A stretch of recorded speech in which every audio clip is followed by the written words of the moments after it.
Hello, it's Mellors. I'm just going to read a poem what I wrote about a breakup that happened last year. It was a bit shit. It's called Free Taps. Every couple has a thing, but we had a million.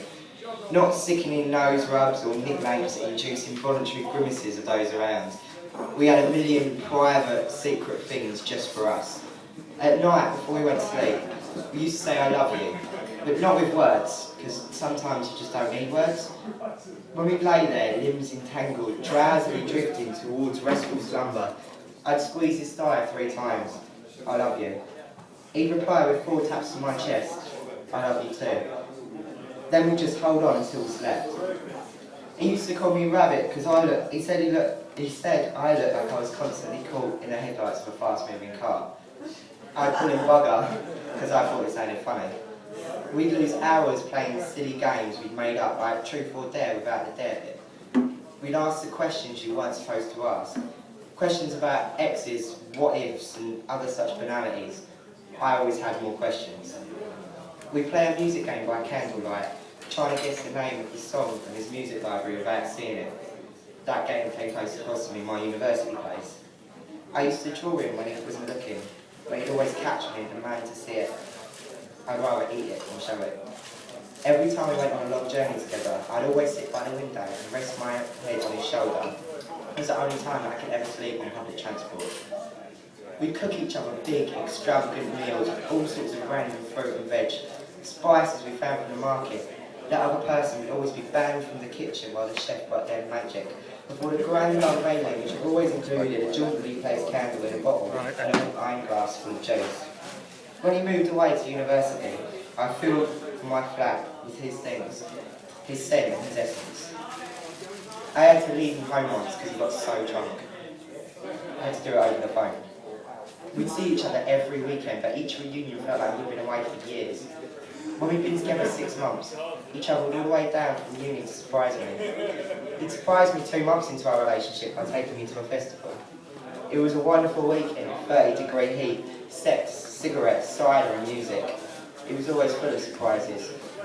When we first moved in together, we were so scared of the house, we had to prop the chair by the door and sleep with the news on. After a while, I just needed deep inhalations to rock myself to sleep. Those were the same inhalations I would absorb after sex. It was the type of sex you can only have with someone that you truly love, and who truly loves you in return. The type of sex where you aren't sure where that post-coital buzz ends and the happiness starts. We were so happy. I was so happy.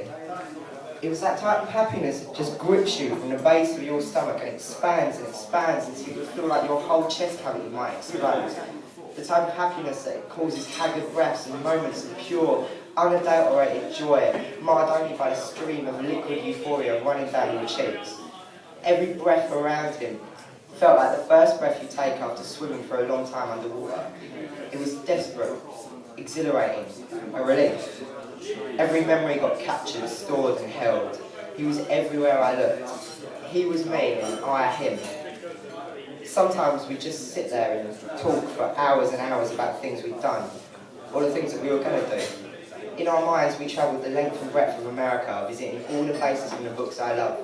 We'd seen 1,000 bands at hundreds of festivals. We had a Soho loft, a Manhattan apartment, an implausible vinyl collection, a library and each other.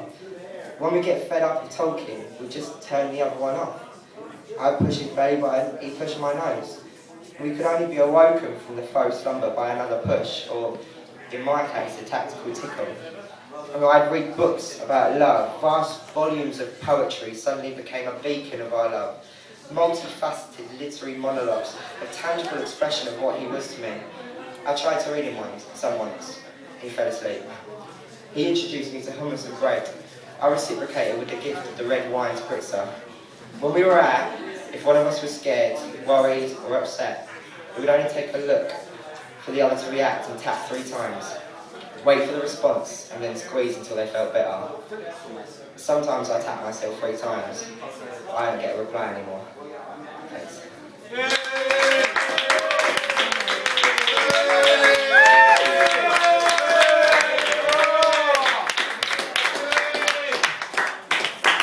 I never did get to the bottom of his surname.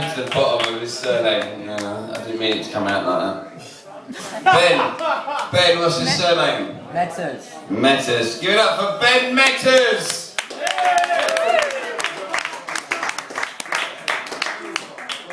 I just want to warn you, next time I introduce Ben, I will probably say Ben it doesn't before his surname. It's not funny, but I will feel the undeniable urge to do that.